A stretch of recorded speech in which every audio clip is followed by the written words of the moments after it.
talk about daily habits, life hacks, anything else that's going on, personal growth, and so forth. I know you're a big workout guy. You're in fantastic shape. So talk about what, because we've talked about this before, but talk about what you call your morning protocols and what you do on a daily and weekly basis. Yeah. I think the first thing to point out is I I don't know that I'm very different from a lot of other people. So like if you're going to invest in yourself physically with positive workouts or activities or like things that you find to be um, personal investments, physical, mental, whatever they may be, Yes. like they need to happen right away, first thing in the morning, because I have experienced myself, like there is a point in everyone's day that you eventually give away your time to other things besides yourself. And when you start to give away that time, life, as it tends to happen, that's just naturally how this occurs, more and more people ask you of your time for things that you collectively agree should be worked on, or things that you feel you need to do because someone's asking it of you. Those are very difficult to like fend off in the moment. So like I always think of it as I need to be able to wake up at a specific time of the day to go do what I want to do because I think it's the right thing for me and I want to invest in myself. So all of that is to say, like I wake up at 5:30, I go to a CrossFit workout at 6, and then the protocol after that is I go straight into a sauna for 15 minutes, then I go into an ice plunge, and then I go back into the sauna, and I can get all that done before, let's say, 8 o'clock, Mm, and then I start my work day somewhere around 9, which is when I start to give away that time. gotcha. Um, and it's been very helpful because those the hours between, let's just say, 5:30 and 7:45 or 8, like I genuinely get to do what I think is best for me. Like they're investments in me, as my physical being, my mental well-being, those kinds of things. What I was going to ask you this before, doing the CrossFit because it's like a scheduled sort of class with a group, right? Do you feel like Correct. that holds you more accountable to like be there? Because I mean, a lot of people struggle to say I get good intentions to get up at 5:30 every morning, but it just doesn't happen. Like, what advice would you give to that, and does that play a part in it? For sure. I mean, I've worked out by myself. I've worked out with like a team. I've worked out um, with like my peers as a team. I've worked out CrossFit different ways. There is a massive difference in comparison to working out on your own than when working out with others. It's what Yeah. you're talking about with accountability, but it's also about the intensity at which you do the workout is Mm. far higher when you're with people. Um, there's a massive benefit to working out with others for sure. Yeah, a little. There's a little competitiveness in there, right? I mean, I know I've Yeah, never done CrossFit, but I've talked to people that do it, and it sounds like kind of like the Orange Theory, yeah, leaderboard yep, type situation where you're trying to reach a goal of whatever different exercises you guys are doing. So exactly. that's cool. And Yeah, the time frame that I go is the same time frame every day, and it's yeah, the same. I'd say there's a core 10 people that are always there. And then, like, I don't know, there's probably 2 to 5 others that are there most of the time. So, like, you get to know these people first name basis. You get to know, like, what they're working on, how well they're progressing, and, like, you care for each other and the yeah. progress that you're making collectively. It definitely is a level of, like, community that I don't know to your point, Orange Theory has figured out also, but like Yeah. it's a big thing with working out. It definitely helps. When was the last time that you got up and like you just didn't want to get up? And then what's the conversation that you have with yourself to like Goggins yourself out of bed? To use Goggins as a So verb. that was good. That was really good. Uh, it used to be easier, but now my gym has instituted that if you don't take yourself out of a class, because you have to sign up for it. If you don't take Ah, yourself out of a class 4 hours in advance, they charge you like $20 um, yeah. So there's a for a penalty. no-show. And like, look, $20 isn't gonna like ruin, I think, a lot of people, but like the mental aspect, just like when you're training with your players, when you put money on the line, when you're in Yeah. a little sim, a game of some kind, money on the line, skin in the game changes the formula. Yeah. Um, so like I don't miss any workouts now because I can't wake up at like 3 o'clock, or I can't wake up 4 hours earlier than 5:30 and decide to get out of it. Then I'm out cold. So like I just force myself through it. Yeah. It's the decision the night before that, like, if I can't go for some scheduling reason, then I have to decide then. Yeah. Um, When do you go to bed? oh, dude, I am, without even kids yet. I am like in bed early. Like I'm starting to wind down at like 9:30. Wow. Body's telling Okay. me 10 o'clock. You're out, lights out. Uh, Oh man. my wife and I are on the same schedule now, so it's kind of sad. Yeah. Yeah. I just remember when I was, and we'll talk about all the stuff I've been doing, but when I was in my 30s, late 30s, early 40s, and when I was training for marathons, and I was still like doing all this stuff, social media stuff, blogging and writing, and I don't know how. I mean, I would stay up to all because I'm a night owl. Like Hmm. I still. I mean, even now, I'm 10:30, 11 o'clock is not unheard of most evenings. But I just look back because now, like I value my sleep so much. Like Hmm. I figured out like the sweet spot for me is like 6.5 to 8 hours, or I just don't feel at myself the next day.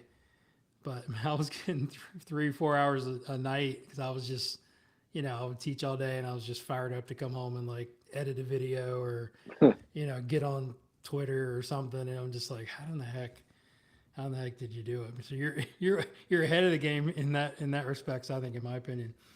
Yeah, I mean, my wife gives me such a hard time. She's like, you need your sleep more than anybody I've ever come across, and Yeah. it's like she's like, how are you going to deal with the baby, like waking up and need to get fed and all that good stuff? And I I, I'm sure it's going to be a struggle for me. I know Yeah. that's going to be a It's really it's hard struggle part. for everybody. You just kind of do it and you deal with it. Do you have anything that tracks your sleep? Like I use a Whoop band, which I pay more like recovery, obviously, but I'll pay more attention to like the sleep and then the quality of sleep that I'm getting is really big. How much REM sleep I'm getting, how much deep sleep I'm getting. Do you have anything that you use?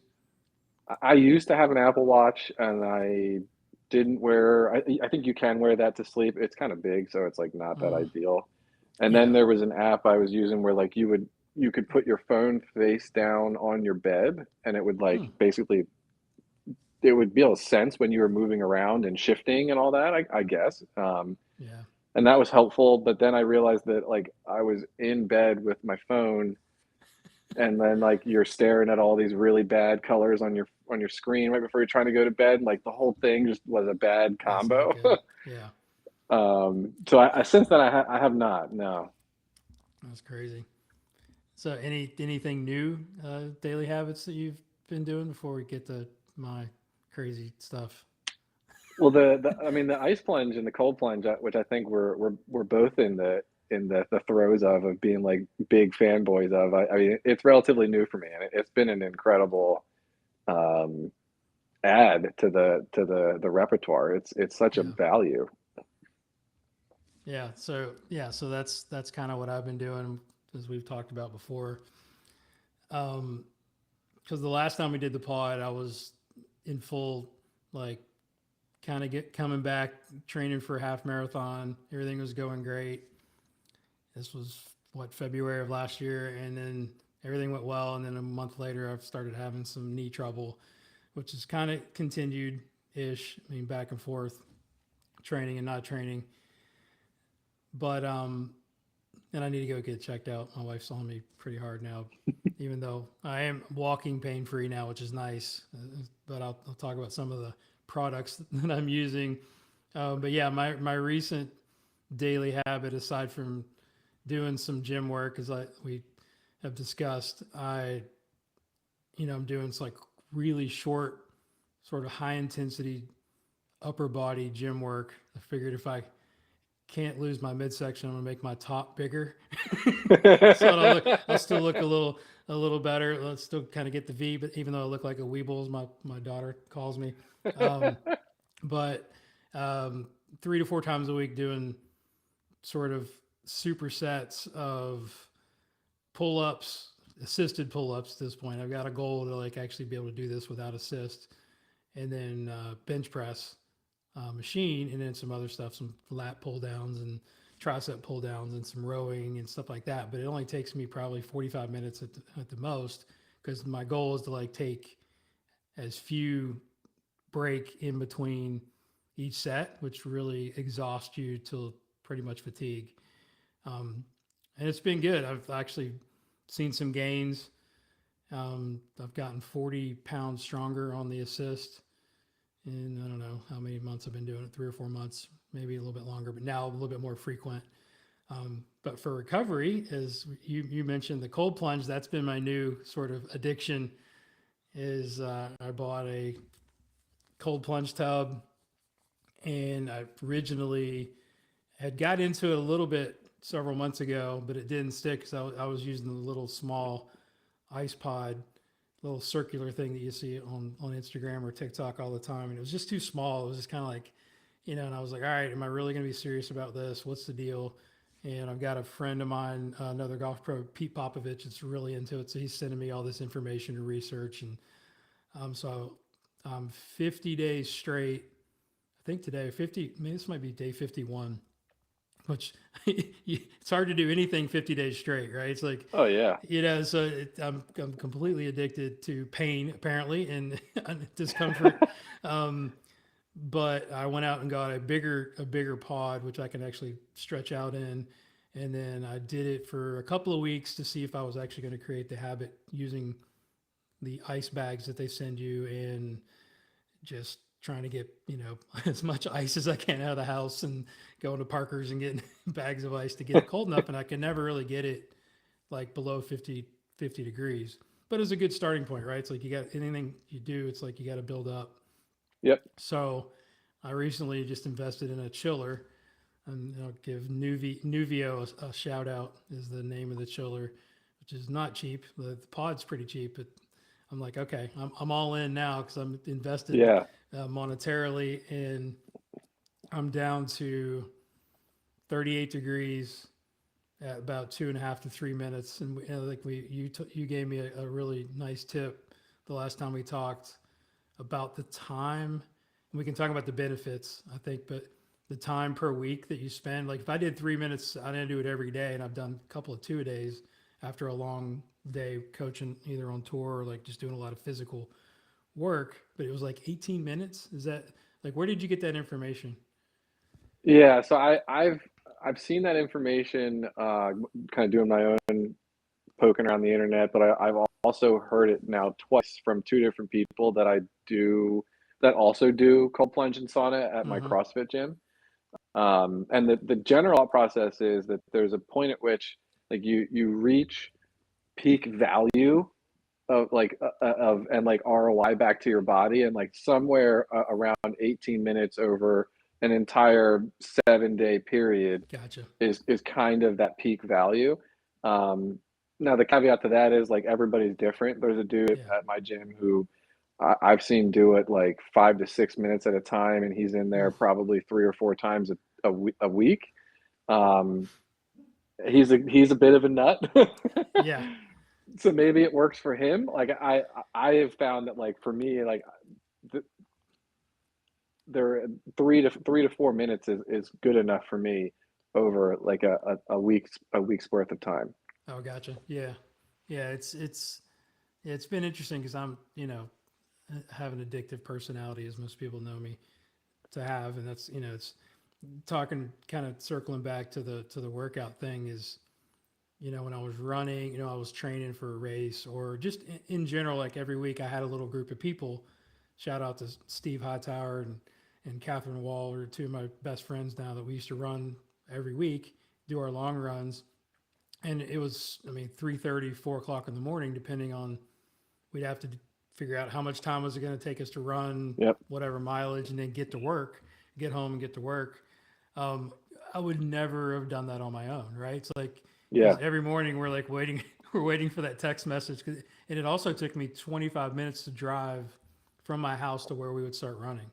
So it was a really a lesson in commitment Yep. to like get out of bed at 4 in the morning and go meet your friends, but you didn't want to let them down, right? It's like I didn't want to Hmm. bail on them because we're all trying to get better and get in better shape, or train for whatever race we were training for. So yeah, I can definitely. I mean, a group is definitely got some value to it. But I think before we talked a little bit about the benefits of putting ourselves through cold therapy, because it's not fun. Like it's like I was Uh-uh. talking to one of my students today, and we'll kind of get in. I had some really cool conversations with my students today. It was kind of weird about some of the things we're going to talk about tonight. But they're like, why would you do that? And I'm like, well, there's all these benefits, recovery, the dopamine release, and what Dr. Huberman calls getting through the adrenaline walls, right? It's like that first 30 seconds of the, you know, get the fuck out stage. If you can get through that first wall, then you can kind of last for 2 or 3 minutes.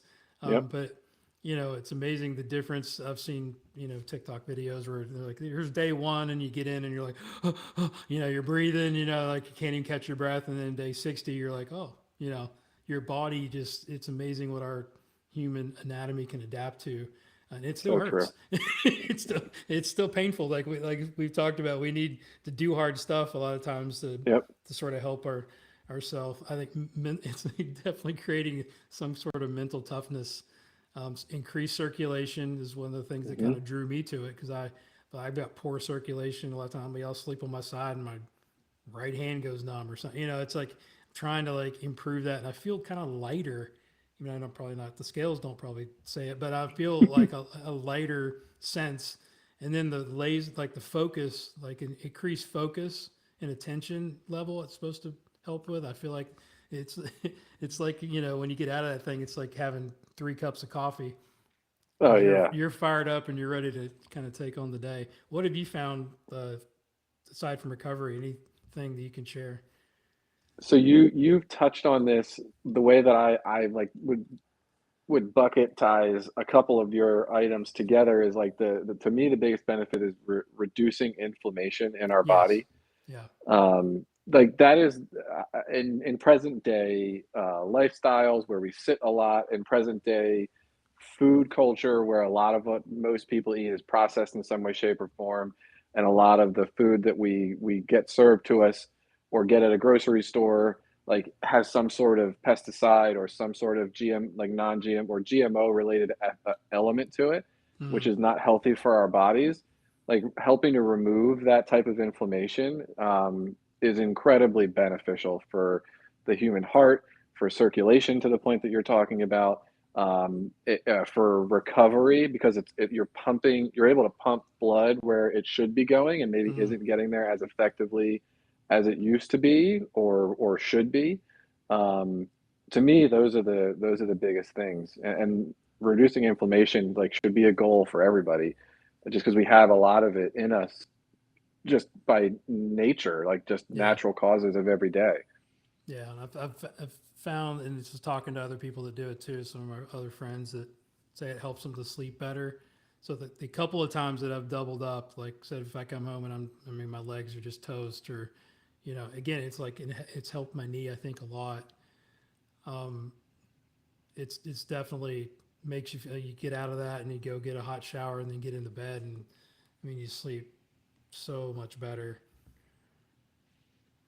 Yeah, and the other thing that I what I like about my like protocol is when you're in the sauna.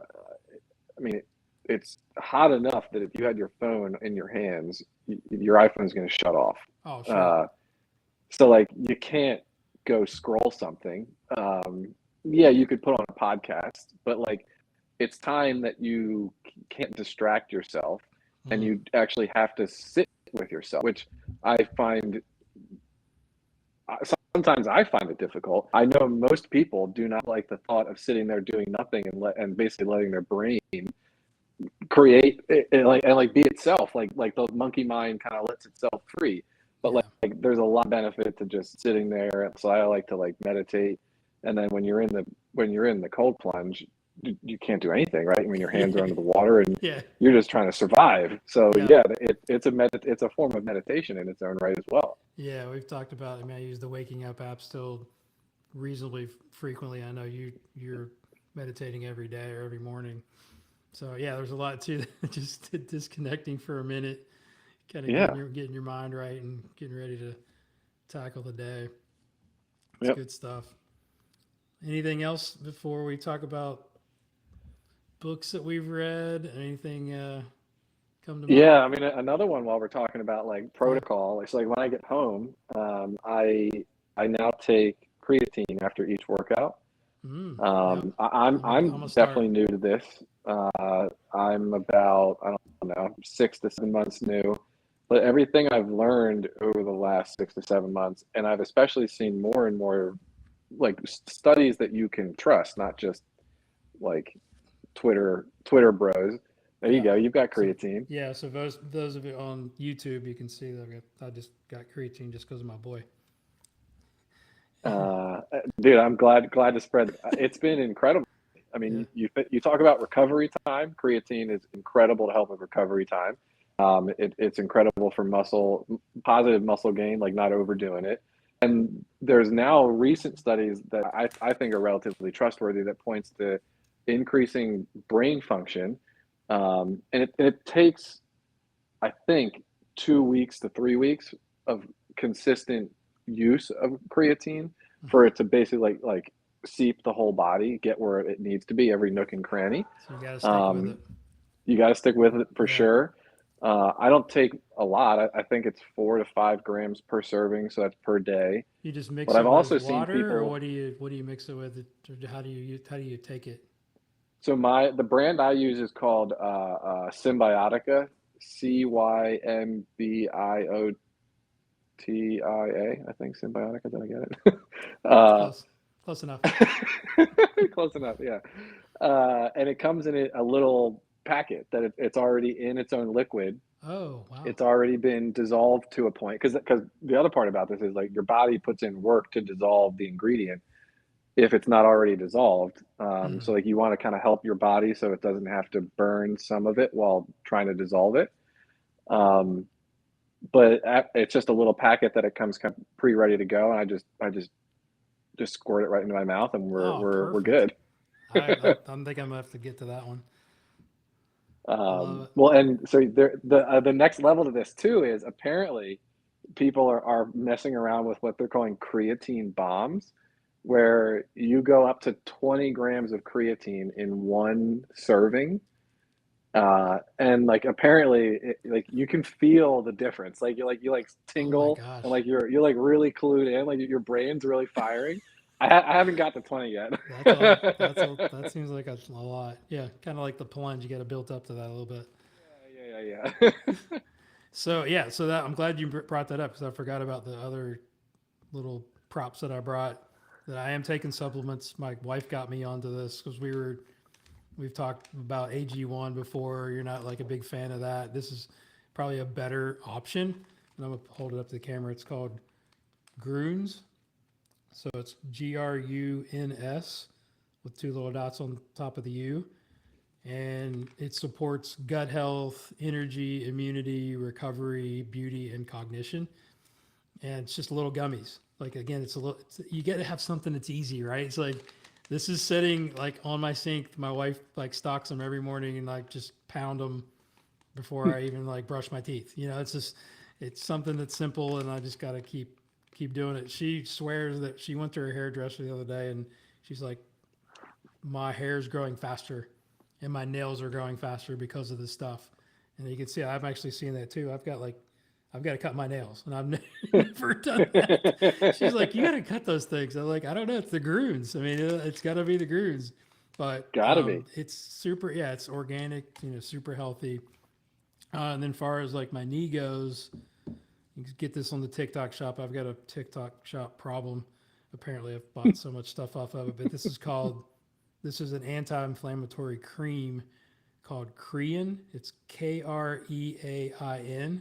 It's in a little purple deal. It's just a little gel, and I just rub it on my knee every morning, and it just takes it, helps with the inflammation on top of my cold skin after I've gotten on the cold plunge. But that's Whatever works. really, yeah, that's really been. But it's not just for knees. You can put it on a sore back. You can put it on anything that's kind of bothering you. But yeah, I mean, as far as like my body feels amazing. If I can get my knee to cooperate, my back pain's gone, no sore muscles, it's incredible. But yeah, Isn't it wild how you put yourself through physical strain, and then there's a point at which your body's like, oh yeah, I got this, and then like your physical ailments go away. Yeah, yeah, totally agree. It's crazy. All right, good stuff, man. So book ideas. What are you reading? New up and coming parent, Yeah. fatherhood. Talk about what you're into right now. Yeah, so the one that like immediately jumps out is a book called The Sovereign Child, um, which is uh, it's radical, Yes. and if anything, it has told me it has helped me see a full range of options. It increased my perspective of like what's possible, what works, and what could work for me and my wife. Um, the simplest way to put it is that the Sovereign Child states that uh, kids at a certain point are people and have just as should be given the opportunity to problem solve, to think and use cognition and reasoning, and should be treated that way so that they can learn how to serve themselves and ultimately become their own problem solvers, which is a really funny way of saying learn how to be a productive adult and Sure. human being. We just the concept is like modern parenting has like shielded kids from that until too late. So doing it earlier is beneficial for both sides of the relationship. Um, and the thing that really stuck with me was like, well, if parent and I grew up in a household that had rules and had structure and had Hmm. expectations.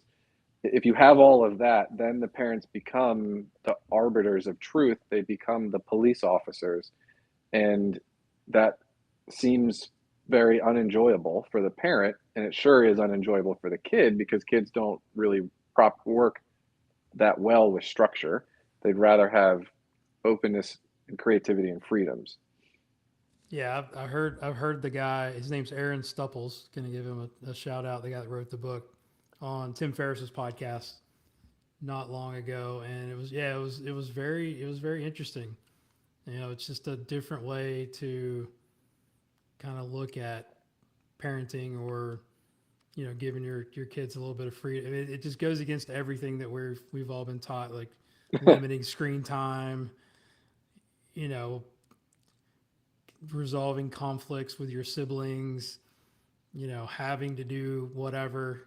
It's a lot deeper than that. It actually makes a lot of sense when you hear him talk about it, and it's definitely, yeah. It's like I'm very curious to see how it affects your parenting style, or like I said, Oh it's a lot yeah. of it's on the fly, anyways. You sort of like make decisions. But how does your wife feel about that? Have you shared that with her at all? Oh, dude, we're slowly we're easing into that topic. Okay. we, All right. I So need to you're just figure doing out research and myself. she's doing research, and you guys at some point will come together. Exactly, exactly. All right.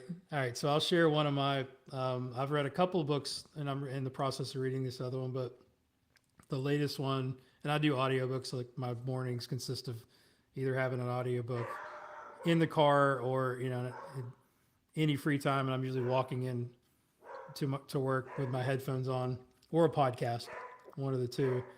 But as my dog barks, everybody can probably hear that. It never fails. The last one I read was called Unreasonable Hospitality, and it was by a guy named Will Guidera, and it's really great, especially if you're in the service business, which we all are to some extent. Um, how he took 11 Madison Park, the restaurant in New York, to number one in the world. It's just his story and his background and all the lessons that he learned. And but there's a lot of just really great takeaways in there that got me thinking about how I can make the member and the student experience better, right? So it's just the little things that we can do that we all, as top coaches, probably do more than we don't, but it just gets you thinking about how you can make um, people feel something or create increase. What do we talk about? The emotion that it increase, not just the product. So it's also made me really be a little more critical of like the restaurants that we go to, on a weekly basis, or if you try a new restaurant, you're sort of picking it apart. It's like, how is the food good, obviously, but how does the service make you feel, and how does the environment make you feel? Yeah, the way that I think about this topic is like there's a couple things in life that key memories really really easy for people. Food is one of them, and like felt experiences is another. They're just like they're deeply in our subconscious that like Mm-hmm. they're way easier to remember, recall, and like put yourself back in the moment than anything else. Um, because people definitely they it's the classic scenario of like Google reviews. People love to bitch. So Yeah. if you make them feel bad, they're gonna remember that and they're gonna complain. Um, so I totally and like once you see it, once you experience it, you're like, oh, okay, Yeah. I get it. Like you can't forget it. Yeah. And they usually don't complain to you, they complain to somebody else. Yes, Right? yes. I mean, People either hate a Reddit delivering review. bad or critical news to the person who deserves to hear it. Yeah, exactly. But yeah, it's definitely worth a read. I mean, anybody out there listening, whether it's a golf pro or not, but we're all, I mean, I think it's great for us at clubs to, just try to do the little things. One of the stories that kind of stuck with me was they had a table of tourists at the restaurant, and the server overheard them talking about all the stuff that they had done. Like they'd gone to all these great restaurants, and this was a big bucket list to go to his restaurant. But the only thing they hadn't had was a street hot dog, like a New York street hot dog. And one of the either Will or one of the servers overheard them, and Will went down the street, got him a street hot dog, came back, gave it to the chef, and said, "Hey, cut this up, make it look a little fancy." And then he went out and served it to the table, and they were just blown away. It was like, "Oh my gosh, Hmm. this is like incredible, right? This made our whole trip." It's just little things like that that if you listen to your customer and just try to do the little things. Doesn't have to be that expensive, but yeah, it's a really good read if anybody hasn't checked out. And I shout out to my boss Eric Schultz for putting me onto it. He read it and shared it with me, and I thought it was really good. It just made me think of things in my job a little bit differently, for sure. What things are you thinking of in like your ops? Yeah, I mean it's a good question. It's more. I've always been big on presentation, right? So started a new program this year called Golf 201. We started a golf 101 last year, and it was very successful. And I'm training the rest of our staff, some of our assistants and head pros, and we do that on a bi-weekly or weekly basis, depends on the time of year. But there was definitely a need for that group scenario, and it was really well received. So I piggybacked on. I wasn't. I just set it up and ran the program, but I let those guys teach it. This year, I started teaching a 201, which was wasn't like lower handicaps, but we just set a precedent of like 18 handicap or below, and another really really successful. Um, but I sort of just went out of the way to like make the presentation of like the lesson tee and the group lesson tee the best I could. So we had benches out there, we had towels, we got them notebooks and pencils and pens. Um, everything's just nice and tidy. It just looks different than just rolling out a bunch of den caddies and go ahead and start hitting, right? So I'm trying to like change them and also change the mindset from the members of like, okay, this is the way a clinic is supposed to be run, and it makes it feel a lot more important, and it is, right? So Mm-hmm. it's because clinics can be challenging with I got 11 people in my clinic, and one other instructor helping me. So, we're moving pretty quickly through it, but they're getting a lot of value. But also, we just want to make the experience. So, one thing I'm going to maybe do in the fall, we're going to do it again in the fall, and I'll share this. And again, it's just listen to your customer. But a couple of the guys that walked up and was like, "Man, this is awesome! Like, the only thing better is if I had a beer." I'm like, why can't we make that happen, right? So like, let's Yeah. take everybody's order and then maybe just have a little cooler out there with a couple of drinks that everybody enjoys, and then it's another level of experience because it becomes a very social type of situation, which is great. Yep.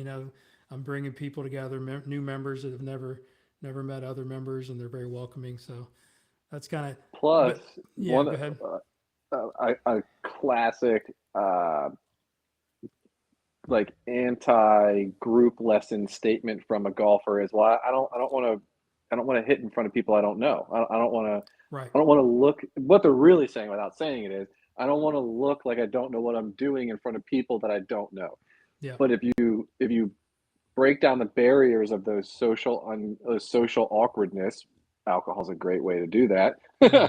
Yeah. Like, you've made the experience better for everybody and have done like nothing else different. So that's huge. Yeah, we're just trying to, you just want to make them feel comfortable in a safe learning environment, right? So the other thing is just with my teaching building, just trying to keep it clean and, keep you tend to accumulate a lot of stuff as you've seen my teaching bay, like training aids and whatever, but just keeping everything, the presentation looking nice. I love when people walk into my bay and they're like, "Oh man, this is awesome. I've never been in here. This Hmm. is so I mean, we talked, in the first hour about I'm upfitting it now. Just got my new TVs. I'm getting new computers. Getting a new mat to get the force plates embedded. I mean, just make it look cleaner and just a little more efficient. So it's just stuff like that, and I always try to, especially now it's getting a little bit warmer. I always try to offer my student a bottle of water because I have a Hmm. refrigerator. Just little things like that, or a towel. Just try to make them feel comfortable because they're going to learn much better if they're in that state of mind. Yep. And even if you don't, like, if a coach doesn't have a building and a bay and some of the amenities that Yeah, others may have, and you're just out on the range, and you get one of the mats with all the other people who are hitting balls and at the range practicing or warming up for a round, like, you could have it's a simple thing to have a cooler with ice and yep, water in it. yep. It doesn't need to be overly done up and fancy. Those little things people do remember. Yeah, when I was teaching at Dana's, a long time ago, I mean, she was really big on presentation. That's where I kind of learned, like, your station needs to look professional. Like, I always had my staff bag out there. I always stocked my cooler with water and Gatorades for me, for one, but also for my students. And then have your equipment out there. Now it would, when I teach outside, I'd have my TrackMan and my cameras and everything, or a tent, or whatever. But you can make it. You don't have to spend a lot of money to make it look professional and make the Mhm. presentation good, and it goes a long way. I think tells your students you're serious about coaching.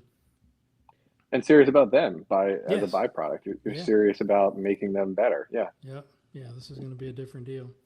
So the next one, next book that I'm kind of halfway through, that's been interesting. is about Mel Robbins. She's a motivational speaker now by trade, but she's done several things in her prior career. It's called the Let Them Theory. So it was interesting that I was had like a couple conversations this morning with students. It's cool when you have that dialogue and you have that relationship with people, and like they'll ask me like, what are you reading now, or what podcast you listen to, or whatever. I'm like, I'm reading this. If you heard this, and a lot of them like, oh yeah, I've read that. But one of my really insightful students, we were doing a short game lesson. We were cleaning the balls up, and I was telling him about the let them theory, and he goes, so how are you applying that to your life? Right? Great question, right? So yeah, so the let them theory. I mean, you need to go read it because there's a lot of layers to it. It's not as simple as it seems. It's let them, because I have up on my whiteboard right now. I have let them equals let me, and the gist of the story that she came up with was she has three kids, and it's like two daughters and a son. And she was in a situation where her son decides he wants to go to prom. It's like 2 days before prom. And she's that sort of very organized, kind of controlling, over the top mom, as a lot of us had, or a lot of women are, which is not a bad thing. But sometimes it can be, a little daunting for the kids, kind of going back to the sovereign child. hmm But so she's doing all this, she's getting the corsage, she's ordering all this stuff. He's got to get something to wear, a tux, and this and that. So she's doing all this for him, and he's going with two or three other couples, if I can remember correctly, and they're trying to figure out, where they're going to go to dinner afterwards. And she's like, "You don't have reservations, like nothing's." And he's like, "Well, she's on the phone trying to figure out where they should go." So she's making all these decisions. And her son said, "No, we don't want to go there. We want to go to this little Mexican place." And she's like, "Well, there's not enough seats and this and that." And finally, and of course, confrontation happens. And one of her daughters, I guess, is there and looks at her and said, "Mom, just let them. Just let them do it. Even if it's a mistake, just let them do it." Right? So that's kind of like where it started. And there's a whole big layer of that theory. And there's some science behind it, which I think she does a nice job of demonstrating. Um, but what I've really gravitated to too is also like handling conflict. Like especially, she has one chapter about handling conflict with your family members, right? Which we all have sort of dealt with, and I've recently have dealt with a lot of times. I'm not going to be too transparent with that, but the fact that all you can do is control what you do and what you can control, and you can't control somebody else's response, and you can't force them to be like you want them to be, right? So there's so much in this attitude that I think can be helpful. And if the camera can see it, my wife actually bought me, which is kind of cool, it's a Let let them. them Yep. bracelet that I've got on. So every time I sort of get stressed in any situation, I sort of look at that and go, okay, just back off, let them. So the way, and to answer my guy's question, my student's question, and I told him, I was like, hey, I'm going to tell you, like, this is about teaching, but hopefully you'll appreciate this, is when we're giving a golf lesson, and, many times, obviously we're the experts and we want to be right all the time, right? Which I think sometimes can be a problem relationship wise. If somebody comes in and you're saying, okay, what are you trying to do? Some of the questions, that we ask them in the interview, and they start sort of spewing a lot of nonsense, whether they've been told that, or they've watched the video and they think that that's Saw it what on they should YouTube. do. Yeah, saw it on YouTube. My first reaction was always to kind of like come over the top and not so much bully them, but just like, okay, that's not good, and like this is what you should do. And I've sort of, and which would always add stress to myself, right, as the coach, because I'm like, oh my gosh, this again. So I've learned to sort of let them get it out, okay, and then sort of impart the information when I feel like it's needed and when I can help them as a coach. And it's really worked out a lot better. Because they don't know what they don't know, but I mean, it also helps with difficult people and personalities, right, which we all deal with. Like you have really great people, and then you got some that think they know a lot more than they do, and they try to like give you the golf lesson, which we've Hmm. talked about in our former podcast. But yeah, so it's just a different mindset to kind of. But I've sort of started to branch out and apply it to a lot of my life. But yep, yeah, just check it out. I don't know, it's worth a read. She's got the number one podcast in the world. So I was very curious when I heard that. I'm like, okay, me as a learner, I was like, all right, I'm gonna go listen to the podcast and see what she's doing, Hmm. because I'm like trying to get better at this show and at interviewing um, and I actually had this conversation with another student this morning. I was telling him the exact story.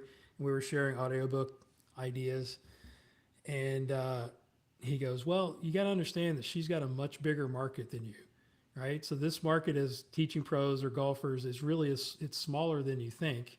So she's got a broader audience.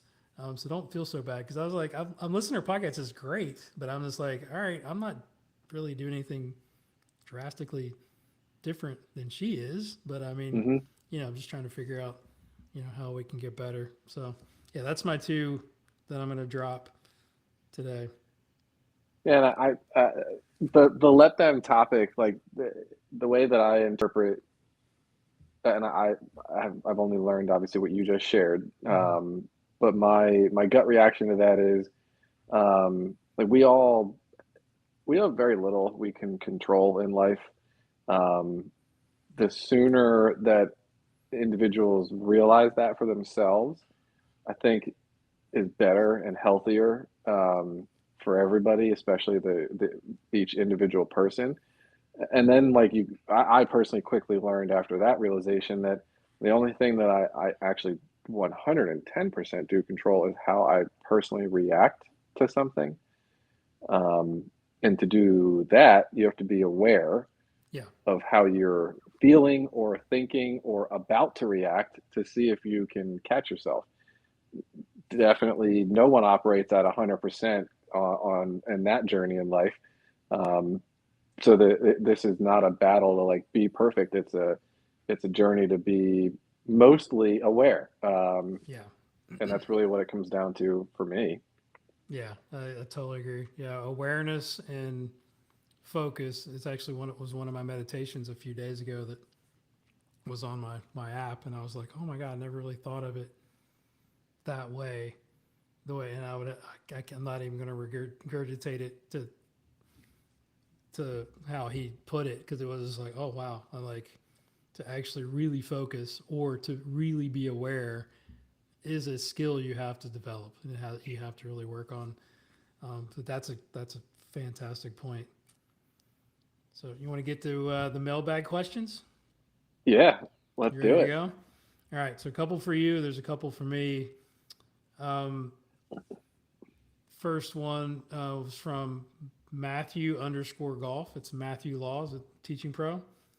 And his question for me, there's a two-part question here. What's your top three questions to ask a client before the start of a lesson? And I'll kind of piggyback this one because it goes hand in hand. But how do you go about your analysis and diagnosis of the swing? So, and I'll give him more than three because there's so many questions that I ask. But the more I thought about this question, the more I would encourage teachers or young teachers out there to not just ask questions because you've heard it on a podcast or somebody else has said, hey, you have to ask this, but really ask the questions that you want to get the feedback that's going to help you in the lesson, if that makes sense. So it's like, and that goes back to our previous point of like really listening to what they say, right? And so a lot of times we have to guide them to an answer, because a lot of times they don't know, or they just aren't, our students aren't as self-aware about their golf game as they could be. But I'll give you a couple of my favorites, right? So when a student walks in, let's say it's a first time student, I usually ask first, how can I help? And just again, try to be disciplined enough to like allow for some silence. Okay. Because again, they're going to be like, and this is what I was thinking about the other day too when I was thinking about this question, is like when you ask them, how can I help? You can get a multitude of answers. Like, okay, I suck, or I just, I want to get better. I want to be more consistent. It's just not an answer for me. Consistency is not a goal, as many people have heard me say on the show. But then I will ask them typically, their goal of the lesson. Again, a lot of times you got to help them with that, whether it's approach shots, what part of the game, driver, hitting more fairways, whatever it is. But the thing that I get most often after I asked, one of the most important questions is like, all right, is there any pattern to your missed shots that you hate? Or what shot do you hate the most? Then they immediately go into telling me what they think they did wrong with their swing. This is one of those kind of let them, but then I have to like interrupt them to let me go, no. I don't want to know like what you think you did wrong. I want to know what the ball did. Okay. And then you may have to do that a couple times. So like, yeah, but I come over the top, or, I get stuck on my right side or something like that. And I'm like, no. That's my job. We'll just decide on what you're doing wrong. I just want to know what the ball's doing wrong. So that's one of the big things I ask is what's the big miss? And then, after I get them hitting some shots, I usually warm them up or hit some shots with like a wedge, then an 8-iron or 6-iron, and then maybe driver, because the patterns can be different depending on their goal. But if just approach shots, I'll get to the 6-iron. I'm capturing data. This goes along with my analysis thing too. Capturing data with TrackMan and video. Then I will start sort of reiterating what I'm seeing as far as like the ball flight. Okay, yeah, there's shot to the right, shot to the right, shot to the right, or we got a two-way miss going, or is it a contact issue? A lot of times, we have to drill down and kind of help them get to what we can agree on as a goal collectively, right? Not just like what I want to see. Depending on the level of the player, it may not match up to like what they're, that's why I asked them today. I asked one of my players, and like, how do you rate that shot? And he's like, it's about a 7 out of 10, or that's an 8 out of 10, or a 6 out of 10. I'm like, okay, cool. I'm like, what would have made it better? Because I thought it was a pretty good shot for him. And he's like, it wasn't quite as solid as I would like to hit it. I'm like, perfect. So that gives us, that collective sort of avenue that we can go down. So then when I pull them over and we start looking at video, and I'll describe briefly the D plane, I'll just, describe path, face, and angle of attack. Just those three things at that point, maybe a little bit of low point, just so when we start making changes, they can sort of play along with the feel of change. Because I always say, TrackMan doesn't have any philosophy. TrackMan just measures change, right? It just measures, are we doing something different or not? How much do we feel like we're doing it or not? And then we can start to come together and say, okay, we need more of this, and this, whether it's drills or, so forth. So those are probably the biggest ones. Another one that I really like to ask is just, what are you trying to do? Right? It's like, what are you trying to do with your golf swing? What are your swing thoughts or your swing feels is a big question that I ask a lot of people as well. And then get that, then they can go into like what they're trying to do with their swing, or what they think they should do. And that's cool.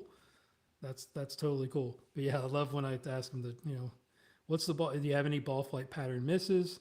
Well, when I'm doing this with my swing, this and that, like, no. It's like, that's when you kind of got to cut them off a little bit. But yeah, so those are probably my big ones. Okay, so here's one for you from Dr. Savannah Gardner, friend of the show. She's been on the show. Great Chiro PT from Pinehurst. She asked, I'd like to know the why behind the app, talking about Astruzi. Like, what specific problem did the developer of Astruzi want to solve? I love understanding what problem keeps each entrepreneur up at night, and why the hustle.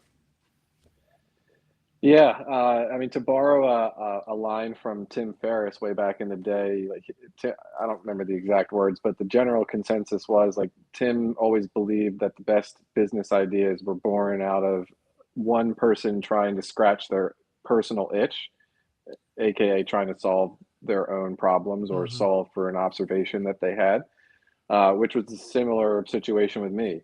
Um, it's no it's no secret now at this point. Golf was what a lot of people did, like to the tune of multiple millions of people new to golf joined in COVID, um, and I always knew and always was reminded and told, like, if you're going to get lessons, the best thing to do with lessons is to make sure that you're playing often enough while you're getting the lessons, because that makes it stick, and also acts as a great force to practice more.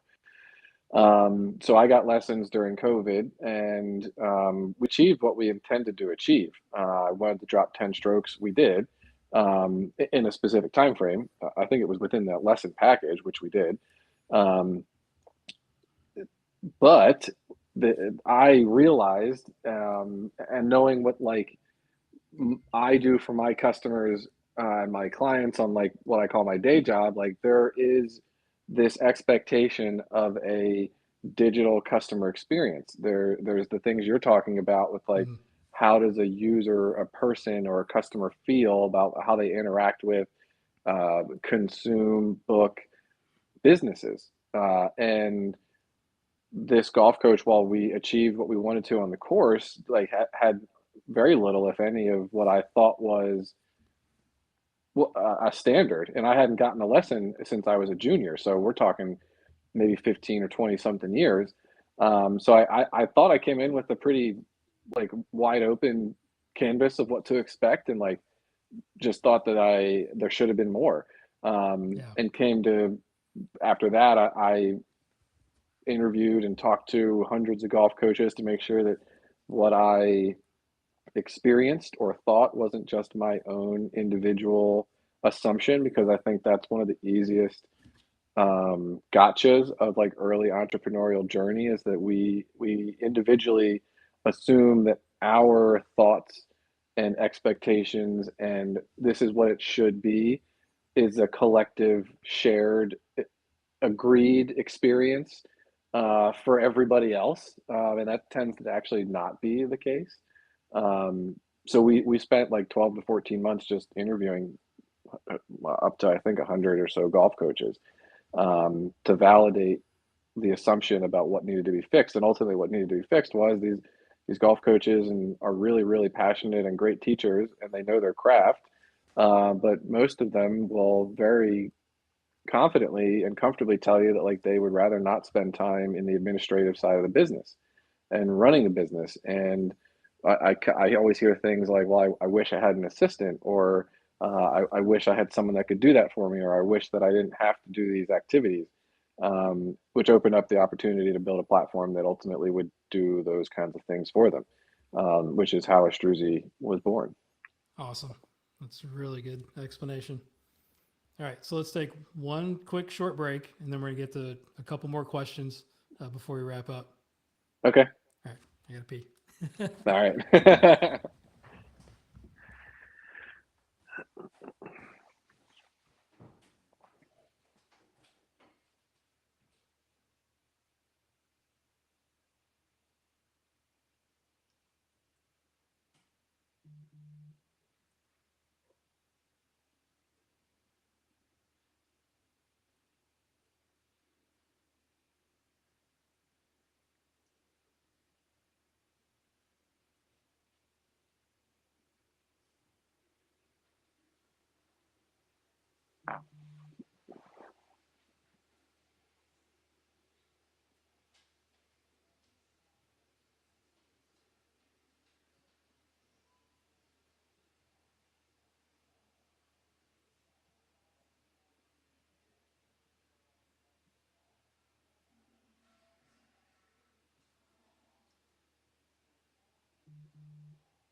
It also makes for a good segue to put two of your ads in there.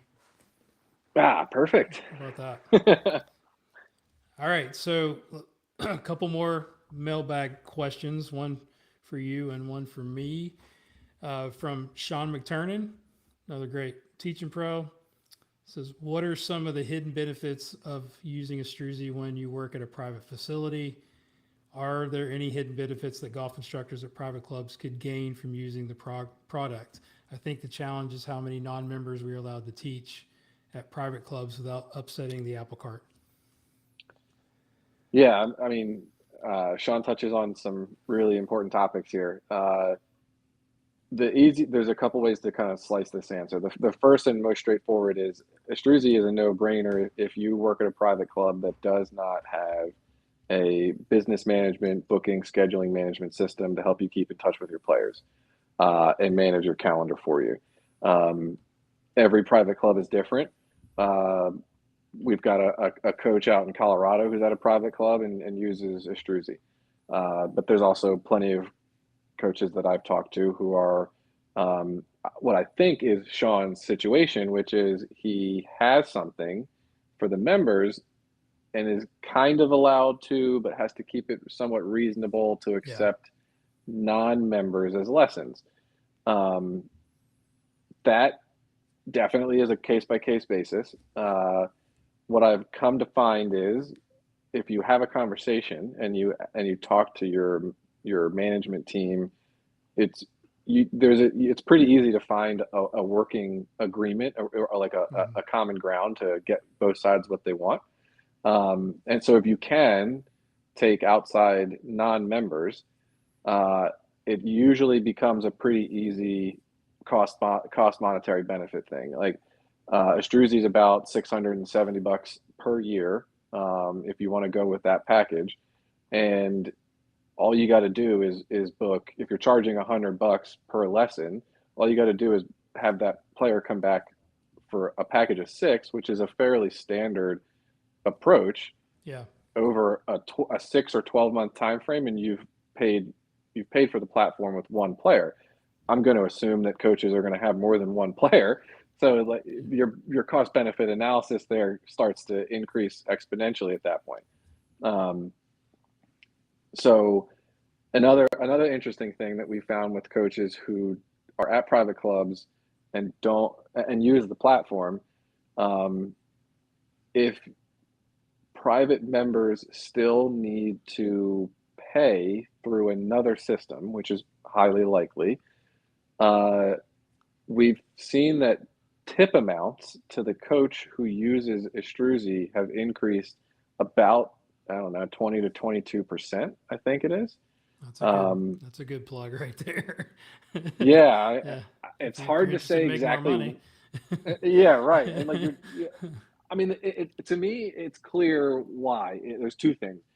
You're providing a better service because of the platform, which is what we've Mm-hmm. already talked about with like adding more to the service from a customer service and feeling perspective. And then the other part of it is there's this very interesting psychological concept called um, anchoring. So when you anchor somebody and because in Estruza you have to expose a price.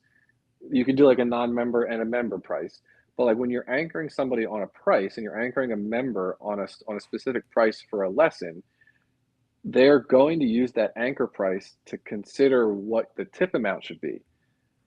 So if the anchor is higher than what they were tipping when it like there was no visual anchor, Mm. you've now created something that helps them and you move the perceived value higher, Mm. and that's led to higher tipping amounts because of it. Interesting. Yeah. Love it. All right. So Sean McTurnan asks me, what are specific games you play on the range and on the course to simulate pressure?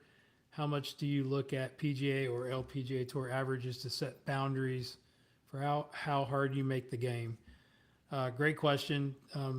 If anybody follows me on Instagram, you'll notice that a lot of my tournament players, my videos are on the course. So I try to do as much of that as I can, with course availability, and usually it's late in the afternoon.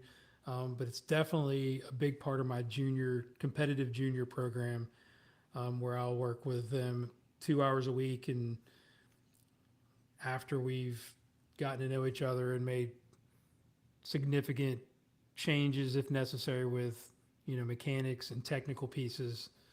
I want to see them on the golf course, and I want to put the changes under pressure immediately. So a couple of the games that I love to play are one that I got from Mo Pickens down in Sea Island is two drives and five, which a lot of you out there probably already know about, but it's worth repeating for somebody that doesn't know. Is the game basically tests three important skills: driving, approach shots or wedges, and short game. So the way it works is you'll have your player hit two tee balls off the tee. On this is on par fours and par fives, and if they hit the fairway, they still lie zero. If they hit it in the rough, they add one stroke. If they hit it in the woods, they add two. So let's just say they both hit both balls in the fairway, so they still lie zero. Then you get to choose a approach shot or a wedge distance. Usually I'll keep it in wedge distance, like 80 to 110 yards. And they play one ball as a par three from there. And then you get to choose a short game shot. So I'll throw them into all different situations, whether it's, short chips, pitches, and bunker shots. And they play that as a par two. It's a really great game, but also kind of tests all three of those areas. And then on the par threes, I'll have them play worst ball scramble. So if you play 9 holes, you'll play, the par threes as a worst ball scramble, which is the hardest game in the world. And then I'll have, a lot of times just have them play worst ball scramble throughout 9 holes.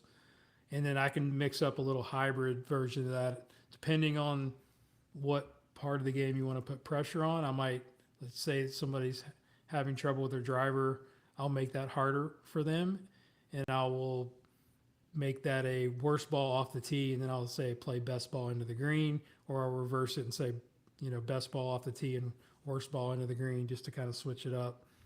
But you can create your own games. Really, it's like if you got somebody that's missing it right. I had one of my kids that were missing. His miss was a big push to the right, so I said anything in the right rough is like a one-shot penalty.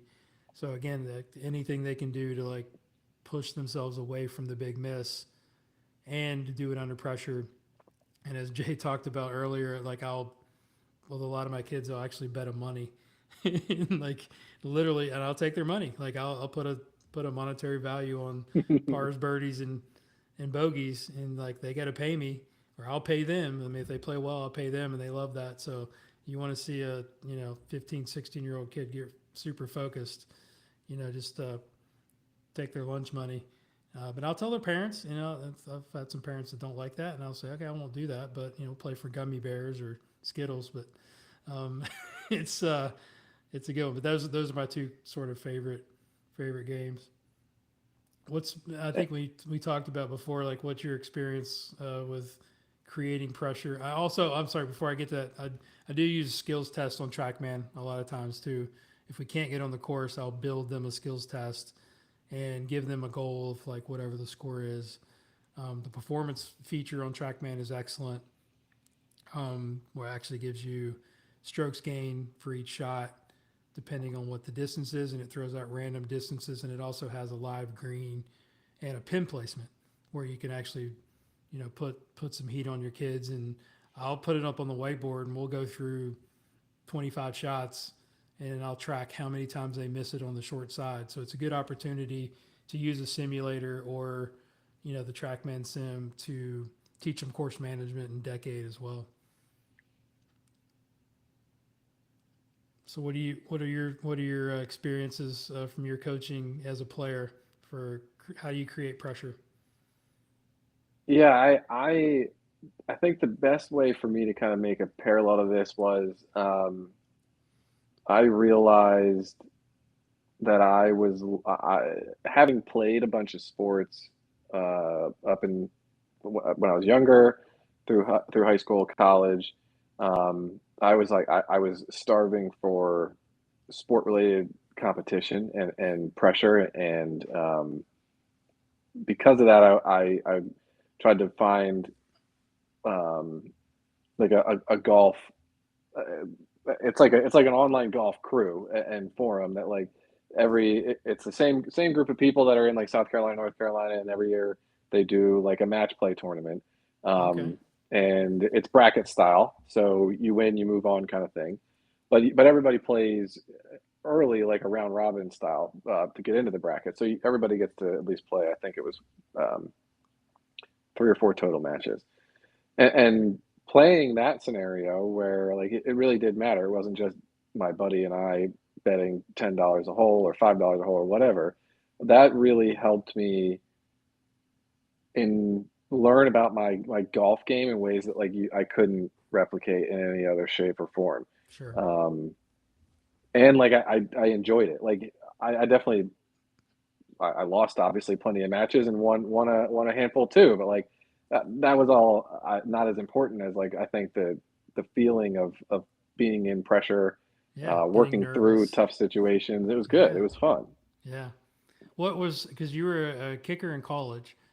So Yep. were there any games that you guys played like in sort of a skill based games that you guys did in training? Yeah. The easiest thing with field goal kicking is you are there are no timeouts left and there's a running clock and you have to get from the sideline to your spot. The line's got to set. You gotta get to your point. You gotta walk off your steps. You gotta do all this in time that they snap the ball so that it can be up and moving by the time the clock hits zero. Um, the level of stress and anxiety that you go through in that situation, even in practice, is very high, because 90% of the time as a field goal kicker, you're walking out there, you have time to get your heart rate under control. You gotta get time to Yeah. mentally block out some shit. But like when you're sprinting from the sideline, heart rate is way through the roof, even though it's a short run. Uh, it just puts everything in a very, very different level of anxiety, stress, and turmoil, really. Yeah. Um, and that's That's so what cool. makes the pros so goddamn good. Yeah. They can That's just do it awesome. like nothing. Yeah. I always wondered how you simulate that, right? It's got to be tough. Yeah. And of course, like and all of the other players love this. Like all of the other players who are not in the drill are like yelling and screaming and like they can't get close to you, but like they're making Yeah. it as big of a deal as they can. Distractions. Yeah. They're on the other side of the line, jumping up and down. Yeah, everything. Like So they like love that golf. shit because they love to give kickers as much trouble as they possibly can. That's awesome. Well, dude, I've kept you long enough. I appreciate you hanging in there, and Oh, your of course. insight is super important. I've got one beef with my listeners, and I've got a couple of asks, right, to kind of leave them with. One is when we do a Air the mailbag. grievances. Yeah, yeah, exactly. When we do a mailbag, like I mean, like I'm so grateful for all the DMs and the text messages and all the people that have reached out over the years of like how they've enjoyed the show and benefited from it. But when I do a mailbag, send me some questions. Right, we got to have more questions because I know there's a lot out there. It's just, I mean, it's easy to like read it and go, "Oh, that's awesome! I can't wait to hear them," and then you don't send one in, right? So that's just little beef, little thing. But I've got two ideas that I've been pondering, and I haven't told you one of these. But one is I've gotten a lot of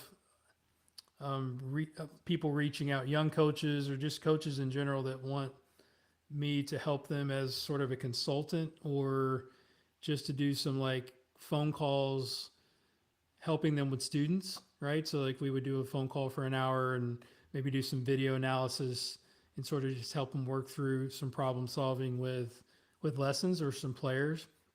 And I'm thinking seriously about doing that. So if you have any interest in that, please send me a DM because I'm kind of coming up with a price structure with it. I was reaching out to my friend Humar that does, I mean, a big program. I'm not trying to go that big with it, but because I just don't have the time. But I want to maybe carve out some time on maybe a day off and do some phone calls and help some folks out there, which I do some of that with my really close friends, but willing to give that some consideration. Two, and I would love your feedback on this, Jay, before we close, is would the listeners be interested in like a subsidiary of the podcast, which would be like a short form weekly 20 to 30-minute clip of me talking through like what I did that week as far as like lessons or ideas or just thoughts. I could call it like Weekly Guru or Guru's Journal or something like that. What do you think? Would that be of interest to people out there, and do you think that would be beneficial to the listener?